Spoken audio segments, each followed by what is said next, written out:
Hi everyone, welcome back. From this video, I'm going to talk about the designing part and the processing part of this basic search option. First of all, let's see how it works. And if I talk about the designing, here I have included this text box, and from this part, I have taken the values of the categories, and I have used this search button to search data. First of all, I will show how this works. Now I will enter the model iPhone, just iPhone.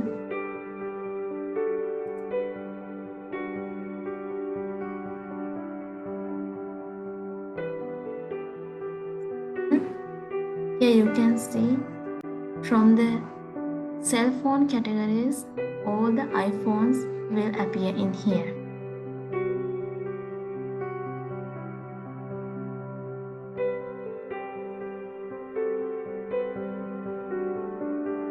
And you can see the phones Samsung brand will appear in here, only from cell phone and accessory part. We click this button without giving any category. Here you can see all the products without any partition, without categorizing to anything, which will display in here.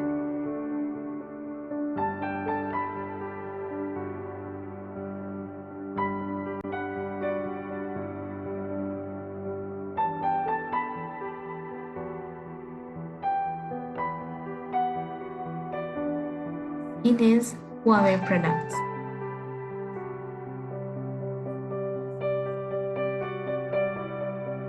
Now let's see the designing part and the processing part of this page. I have included this basic search option bar inside the home page, and within this div, using a button, I give this search option, and for that I have started this on-click event function basic search by giving a value of 0. And the advanced option next to the basic search option will appear in here. And here's the designing part where start the basic search result will appear. From this div, all these include into the designing part of basic search option card. Now let's see the function. Here's the basic search function, and inside it I have take the value through this ID X, and by using these IDs, basic search text and basic search select, I will take the value and assign that value to the var text and var select variables. And using new form data, I will append those values inside a form and assign new ID as TS page to those values, and so I will send those values to this basic search process.php page through the post method. Now let's see the basic search process page. In here, inside, first of all, I have linked our page to the database using connection.php page, and then I have taken the value of ID T and S and assigned those values to this $txt and $select.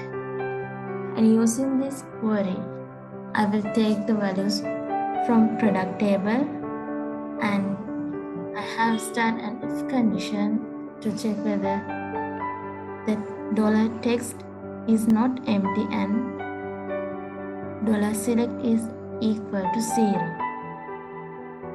If it is so, by using wildcard, we will take the value by only using the text which we assign to the variable $text, and all the other things can include in it as a wildcard, and I will assign that value to the $query.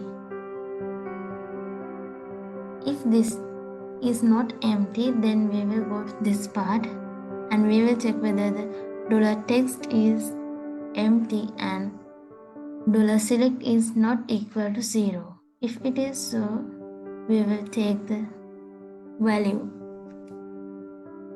through category ID, where the category ID is equal to the value of $select variable, and assign that value to the $query.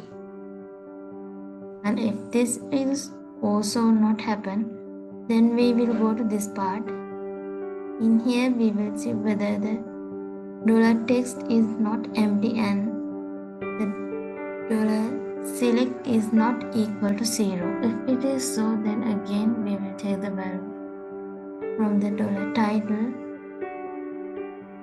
using wildcard, where the category ID is equal to the value of $select variable, and assign that value to $query.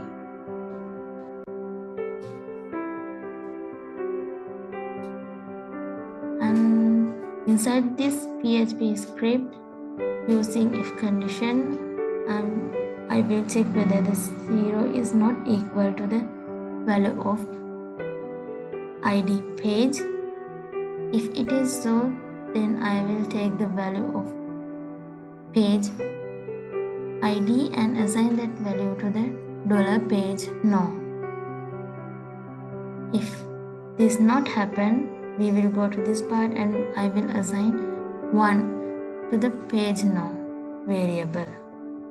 Using this query, I will take the value through this $query and assign those values to $product rs. And using num rows, I will take the values as rows and assign that number of rows to this $product num. And from here I have start a variable results per page and assign value 10 to 8. And using this part, I will take the sale $product num and or the value of $result per page and assign that value to the $number of pages.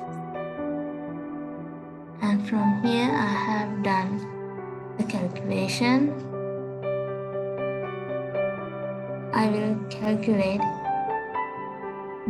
$page no minus 1 multiplied by the amount of $result per page and assign that value to the $page result. And from here again I will take $query limit and $per page offset, again $page result, and assign that value to the $selected rs.